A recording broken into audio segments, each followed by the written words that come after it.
You know, when you sent in your request for this deep dive, the Lacy Fletcher case, it really, Yeah. it stopped me in my tracks. Hmm. I mean, we're talking about a young woman found dead in her own home Right. under just unimaginable circumstances. And there's something about these small town cases, this one in Slaughter, Louisiana, that just hit differently. You think you know a place, Yeah. and then something like this happens. It certainly is a story that captures the imagination, but for all the wrong reasons. It's hard to, reconcile this image of Lacy as a teenager, active, engaged, even described as a social butterfly by some, with just the horrifying reality of how she was found. It's a jarring contrast. It's like looking at two completely different people. Right. You know, you have on the one hand this vibrant young woman who loved Disney, bowling, volleyball. Yeah. She was involved in her church youth group, loved country music, and then 12 years later, she's found on a couch, essentially wasted away. Yeah. It's hard to even process. It really is. And it's what makes this case so compelling. Sarah. So disturbing. And it begs the question, how does a life trajectory change so drastically? Right. What series of events or lack thereof could lead to such a tragic outcome? And, you know, one of the first things that jumped out at me, and I'm sure a lot of people, was this initial speculation about locked-in syndrome. Right. I mean, that condition is the stuff of nightmares, being fully aware, but completely trapped inside your own body. I can't even imagine. It is a terrifying thought to be conscious of your surroundings, but unable to move or communicate, essentially a prisoner in your own mind. Yeah. And it's not just a theoretical concept. There are real people living with this condition, facing unimaginable challenges every day. And the thought that Lacy might have endured that for years is just heartbreaking.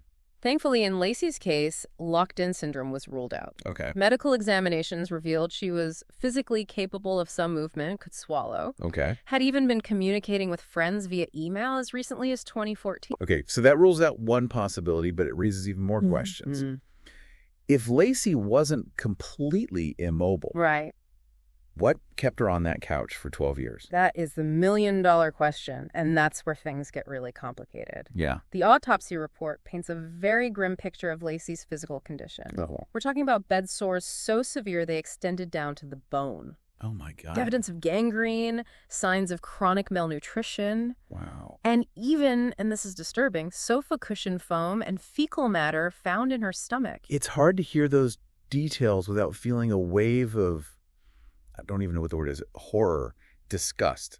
It's just unfathomable. It speaks to a level of neglect that's hard to comprehend, and it raises these crucial questions about the role of Lacy's caregivers, her parents, in all of this. Right. How could they have allowed their daughter to deteriorate to such an extent? That's what I keep coming back to. Like, what was going on in that house? Right. Were they oblivious to her suffering, or was there something more sinister at play? Well, to start piecing together what might have happened, we need to take a closer look at the timeline of Lacy's decline and explore the various theories that have emerged. Okay, let's do that. Where do we begin? Well, we know that Lacy was diagnosed with autism at a young age. Okay. And while it's important to avoid speculation or assigning blame, understanding the complexities of her condition could offer some insights into her later behaviors and choices. That makes sense. Yeah. Autism is a spectrum. It is. And it manifests differently in each individual. So how did Lacy's autism present itself? Right. Did it play a role in her becoming increasingly isolated? That's where the accounts get a bit murky. Some of Lacy's friends described her as being a little quieter, a little more in her own world than other kids her age. Yeah. But they also emphasized that she was friendly, enjoyed social interaction, and was eager to participate in group activities. She wasn't a recluse by any means. So it doesn't sound like her autism alone can explain why she ended up confined to that couch for years. Right. There must have been other factors at play, right? Absolutely. And one of the most significant events in Lacy's life seems to have been her withdrawal from public school at the age of 16. Okay. Her parents claimed that her autism had worsened, making it impossible for her to continue in a mainstream setting. But was that really the case? Were there any documented behavioral issues or academic struggles that supported this decision? That's where things get interesting. According to some reports, Lacy was doing relatively well in school. She had friends, participated in extracurricular activities, and didn't exhibit any signs of severe distress or difficulty coping. So it sounds like there might be more to the story than the parents' explanation. Was there any indication of what happened next. Right. Did Lacy receive any alternative education or support after leaving public school? That's a critical question.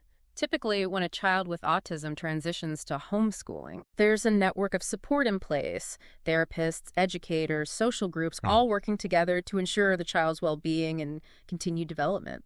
But in Lacy's case, it seems like all of that just vanished. Right. She was pulled out of school, seemingly cut off from her friends, and then silence. Yeah. It's almost like she just disappeared. And that period of silence, Yeah. those missing years, are where the real mystery lies.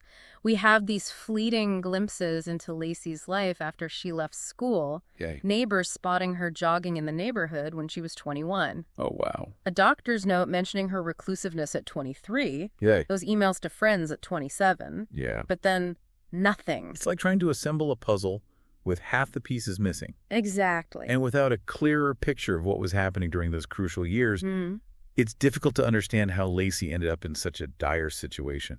It is, and it's in those missing pieces, and that gap between the vibrant teenager and the tragic discovery, that we might find the answers to the most pressing questions in this case. Well, let's try to fill in some of those gaps. We've ruled out locked-in syndrome. Right. But what are some of the other possibilities? Could Lacy's physical condition have deteriorated to the point where she simply couldn't leave the couch? It's certainly a possibility. Experts have pointed to the devastating effects of prolonged immobility, muscle atrophy, bed sores, a condition called compartment syndrome. These are all serious conditions that could have made movement incredibly painful, even impossible for Lacy. So she could have been essentially trapped. Yes. Not by a neurological condition like locked-in syndrome. Right. But by the physical consequences of years spent in one position. Precisely, and we can't underestimate the psychological impact of those physical limitations. Right. Imagine the frustration, the despair of feeling your body failing you, of being unable to perform even the most basic tasks. It's a recipe for psychological distress, which could have further contributed to Lacy's isolation. And let's not forget the pain. The autopsy report mentioned bed sores that extended down to the bone. It's unimaginable. It's unimaginable what she must have endured. It is a sobering thought. Yeah. And it raises questions about the threshold of suffering. Yeah. At what point does discomfort become agony? Right. At what point does a simple act like getting out of bed become an insurmountable hurdle? It makes you wonder if Lacy, even if she had wanted to leave that couch, was physically capable of doing so. Could even attempting to stand up have been fatal after years of immobility? It's a chilling thought, but a valid one. The sudden shift in posture, the strain on muscles that have atrophied could have triggered a cascade of physiological events. Wow. Experts have even suggested that a sudden potassium surge brought on by such exertion could have led to a fatal heart attack. So we're talking about a situation where Lacy might have been, in a sense, a prisoner in her own body. Yes. Not because of a medical condition like locked-in syndrome, but because of the physical and psychological consequences of prolonged immobility. It's a complex and disturbing picture. Yeah. And it highlights the devastating impact that neglect and isolation can have on a person's well-being. And it takes us right back to those crucial questions about the role of Lacy's parents. Absolutely. Were they truly oblivious to their daughter's suffering? Right. Or was there something more deliberate, more sinister at play? Those are the questions that continue to haunt this case. And to fully understand the tragedy of Lacy Fletcher's death, we need to delve deeper into the various theories about what transpired in that house behind closed doors. Let's do that. There's a lot to unpack here. There is. And I have a feeling this is only going to get more complicated as we go. I think you're right about that. Yeah. So as we try to piece together what happened to Lacy, one of the most prominent theories is that she might have suffered from severe agoraphobia. Okay, agoraphobia. Now, that's the fear of open spaces or crowds, right? But we're talking about Lacy being confined to her home, to a single couch even. How does that fit? That's a good question, and it speaks to the complexity of this condition. Agoraphobia isn't just about a fear of physical spaces. Right. It's often rooted in a deep-seated anxiety about situations that might feel uncontrollable or embarrassing. Okay.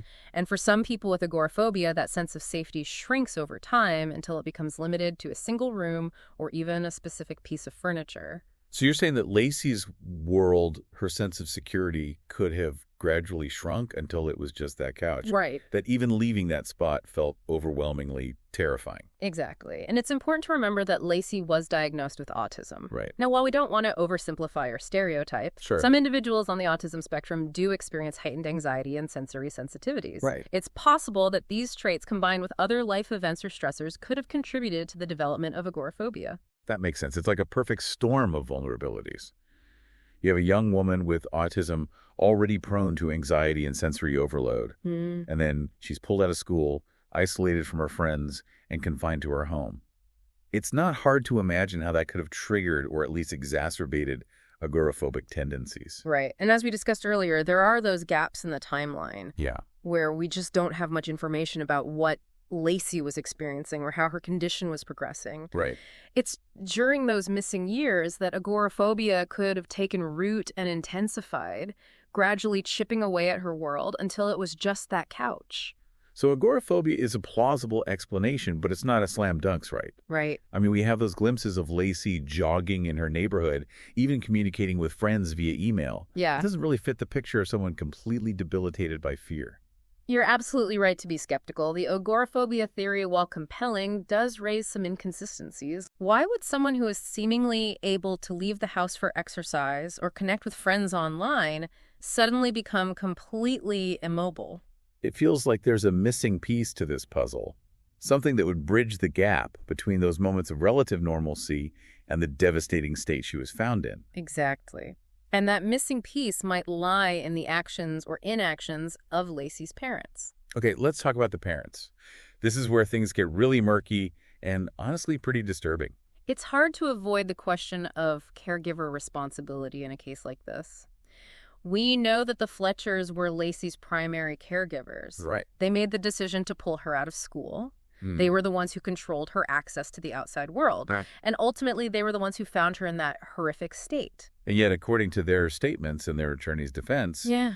they claimed that Lacy chose this life, that they were respecting her wishes to remain isolated. It's a claim that's difficult to reconcile with the evidence. The level of neglect, the severity of Lacy's physical deterioration, it all points to a profound failure of caregiving. And it goes beyond passive neglect, right? Yeah. There are those details that suggest a level of, I don't even know what to call it, deliberate cruelty. Right. Like the placement of the portable toilet, the baby wipes, the clean clothes, all within arm's reach, almost taunting her with the possibility of hygiene and care that she seemingly couldn't or wouldn't access. These details are certainly troubling. They paint a picture of a bizarre and disturbing dynamic within that household. Yeah. It's almost as if they were presenting a facade of care while simultaneously denying her the basic necessities of a dignified existence. It's a twisted psychological game. Yeah. And it raises a whole host of questions about their motivations. Right. Were they simply overwhelmed, ill-equipped to care for a daughter with complex needs? Or was there something darker at play? To understand the parents' role in all of this, Yeah. we need to consider a range of possibilities. Yeah. And some of them are uncomfortable to contemplate. Let's go there then. Yeah. Let's talk about those uncomfortable possibilities. What are some of the darker theories about the Fletchers' involvement in Lacy's decline? One theory that's been floated, and it's a difficult one to grapple with, is the idea of caregiver resentment. Okay. The idea that the burden of caring for Lacy, especially as her needs intensified, Right. might have led to feelings of frustration, anger, even hostility on the part of her parents. So instead of providing care and support, they might have intentionally withheld it, Yeah. even engaged in acts of subtle cruelty as a way of expressing their resentment. It's a disturbing thought, but it's not without precedent. Yeah. We know that caregiver burnout is a real phenomenon, Right. and in extreme cases, it can manifest in ways that are harmful, even abusive. But wouldn't someone have noticed? Right. Slaughter is a small town. It is. Didn't the Fletchers have friends, neighbors, church members? Mm-hmm. Wouldn't someone have picked up on the fact that something was terribly wrong in that house? Yeah. It's a question that has haunted many people who followed this case. Right. How could such a horrific situation unfold seemingly unnoticed for over a decade? Yeah. It speaks to the insidious nature of bliss, especially when it happens behind closed doors within the supposed sanctity of a family home. And it also speaks to the power of denial, both on the part of the abusers and those who surround them. Yeah. It's possible that the Fletchers were so adept at presenting a facade of normalcy that no one suspected the darkness that was lurking beneath the surface. It's also possible that people did suspect something, Right. but were hesitant to intervene. Small towns often have a strong sense of community, Right. but that can also create a culture of silence, Yeah. a reluctance to pry into other people's business or challenge the authority of a family unit. So even if there were whispers, Yeah. even if people had their suspicions, Yeah. they might have been hesitant to speak up, to rock the boat, to risk ostracizing themselves from the community. It's a sad reality. Yeah. And it highlights the need for greater awareness for open communication and for systems that encourage reporting and intervention when there are signs of abuse or neglect. But let's go back to the Fletchers themselves. Okay. If we entertain the possibility of caregiver resentment, does that explain everything? Yeah. The isolation, the neglect, the deliberate placement of those hygiene supplies? It might explain some aspects of the situation, Okay. but it doesn't necessarily account for everything. Remember, the Fletchers weren't struggling financially. They were active in their community, well-respected, even held positions of authority in their church. So they had the resources, the social standing, the opportunity to seek help, to hire professional caregivers, to alleviate some of the burden of caring for Lacy. Exactly. And yet they didn't. They chose to keep Lacy hidden away, Right. isolated, seemingly forgotten by the world. Which brings us to the most disturbing theory of all, that the abuse went beyond neglect, that it was intentional, perhaps even sadistic. It's a chilling thought, but one that's difficult to ignore given some of the details that emerged during the investigation. Yeah. The fact that Lacy was found partially naked, Right. her shirt pulled up, Yeah. suggests a possible element of humiliation. And the placement of the toilet and supplies takes on a whole new meaning in this context. It's no longer just neglect. Right. It becomes a deliberate act of cruelty, a way of tormenting her, Yeah. reminding her of the basic comfort she was being denied. And then there's the issue of the second-degree murder charge. Right. It's a significant legal distinction. Yeah. It suggests that the authorities believe the Fletchers' actions or inactions directly led to Lacy's death. Right. It goes beyond simple negligence. Right. It implies a level of intent. So we're talking about the possibility that the Fletchers consciously and deliberately inflicted suffering on their daughter, and that this ultimately led to her death. It's hard to even wrap my head around that. It's a horrifying thought, It is. and one that many people struggle to comprehend. How could parents, the people who are supposed to love and protect their children, be capable of such monstrous acts?